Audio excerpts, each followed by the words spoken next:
ഇന്ന് ഞങ്ങളെല്ലാവരും കൂടി കണ്ണൂർ പോകട്ടോ. ചേട്ടായിക്ക് വേരിക്കോസ് ഉണ്ട് കേട്ടോ. അപ്പോൾ അവർ വൈദ്യനെ കാണിക്കാൻ വേണ്ടി പോകാനുള്ള പോക്കാട്ടോ. അപ്പോൾ ഇതിൻ്റെ അച്ഛൻ ഞങ്ങളെ കൊണ്ടുവിടാൻ വേണ്ടി ഓട്ടോയ്ക്ക് വരുവാണ്. ഞങ്ങൾ നെടുങ്കണ്ടം പോയിട്ടോ ഈ പ്രാവശ്യം കയറുന്നത്. സാധാരണ ഞങ്ങൾ അടിമാലി ചെന്നിട്ടാട്ടോ കയറുന്നത്. അപ്പോൾ വണ്ടി സീറ്റ് കിട്ടില്ല എന്നൊക്കെ പറഞ്ഞിട്ടാട്ടോ ഈ പോക്കെ.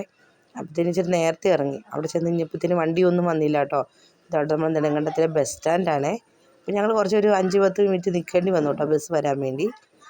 പിന്നെ എന്തായാലും ഇതുണ്ടോ ചെറിയ മഴയൊക്കെ ചാറാനുള്ള തയ്യാറെടുപ്പാട്ടോ. ഇവിടെ ഭയങ്കര തണുപ്പാണ് ഈ നെടുങ്കണ്ട ഭാഗത്തോട്ടോ. അപ്പോഴത്തേനും അവന് ഞങ്ങൾ സെറ്ററൊക്കെ ഇടിച്ച് നിർത്തുവാണ്. ഇതേ നമ്മുടെ ഹോളി മേരിയ വന്നു കേട്ടോ.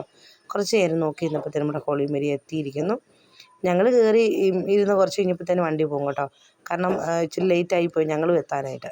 വണ്ടി ഞങ്ങളത് സീറ്റ് കിട്ടില്ല എന്ന് വിചാരിച്ച് ഞങ്ങൾ കയറിയപ്പോൾ ഇതിപ്പോൾ ടാക്സി വിളിച്ച പോലെ ആയിപ്പോയി കേട്ടോ. ഞങ്ങൾ 2-3 പേരേ ഉള്ളായിരുന്നു കേട്ടോ വണ്ടിക്കകത്ത്. അങ്ങനെ ഞങ്ങൾ പിന്നെ എക്സ്ട്രാ 2 മണിക്കൂർ